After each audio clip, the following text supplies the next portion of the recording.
Sir इन लोगों को online examination दिया जाता है, इसलिए तो सर इनको कोरोना होता है। हम लोग कोई भेड़ बकरी है, हम लोग को कोरोना नहीं होता। Article student power, student power.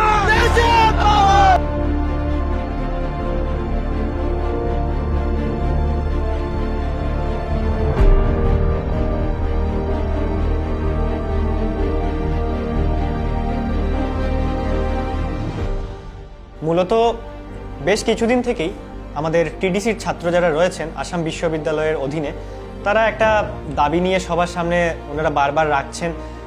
আমাদের আসাম বিশ্ববিদ্যালয়ের কর্তৃপক্ষের সামনেও সেটা তুলে ধরছেন বারবার যে আমাদের ওনাদের যে পরীক্ষাটা ওনারা অনলাইন চান।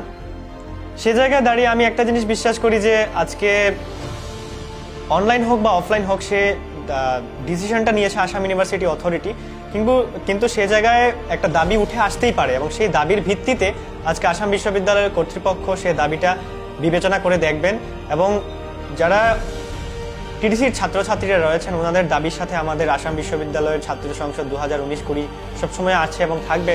কারণ বিগত দিনগুলোতে যখনই আমাদের বিভিন্ন প্রতিবাদ এসছে, যখনই আমাদের বিভিন্ন জায়গায় দাঁড়িয়ে আমাদের দরকার ছিল আমাদের টিডিসি ছাত্রছাত্রীদের পাশে দাঁড়ানোর, আমরা তখন বারবার দাঁড়িয়েছি, আমরা বারবার সাহসের যোগান দিয়েছি এবং আমরা বারবার এটাই প্রমাণিত করেছি যে আমরা সবার পাশে ছিলাম, আছি এবং থাকব। কিন্তু গত শনিবারে হঠাৎ একটা ঘটনা ঘটে গেল, যে ঘটনাটা সত্যি নিন্দনীয় ব্যাপার। সেদিন ছাত্রছাত্রীরা তাদের দাবিটা তুলে দিতে যায় আসাম বিশ্ববিদ্যালয় কর্তৃপক্ষের হাতে, কিন্তু যারা ভেতরে গেছিল দাবি তুলে দিতে, তার ঠিক কিছু সময় পর আমরা জানতে পারি যে সেখানে একটা নিন্দনীয় একটা ঘটনা ঘটে যায়।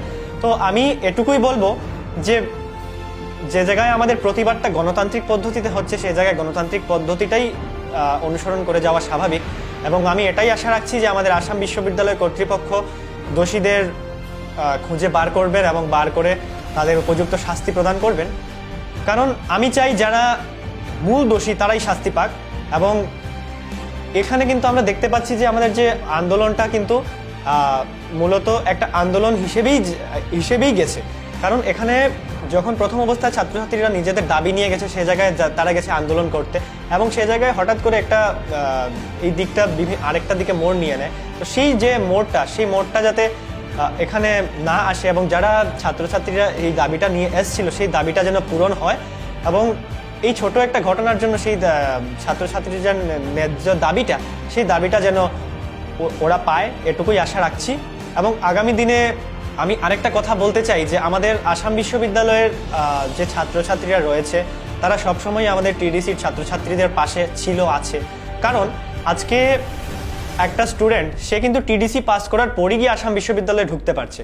তো তাকে যখন সেই পিরিয়ডের মধ্য দিয়ে যেতে হচ্ছে, একটা নির্দিষ্ট একটা সময়ের মধ্যে দিয়ে সে যাচ্ছে, তখন সে অনুভব করেই যাচ্ছে তার কোন কোন জায়গায় তার খামতি রয়েছে এবং সেসব জিনিসগুলো কিন্তু আসাম বিশ্ববিদ্যালয়ে যাওয়ার পর আমি গত 3-4 বছর ধরেই আমি কন্টিনিউয়াস আমি প্রতিবারই আমাদের যেটা এই প্রবলেমটা আমরা আমাদের কন্ট্রোলার সেকশনে আমরা তুলে ধরছি এবং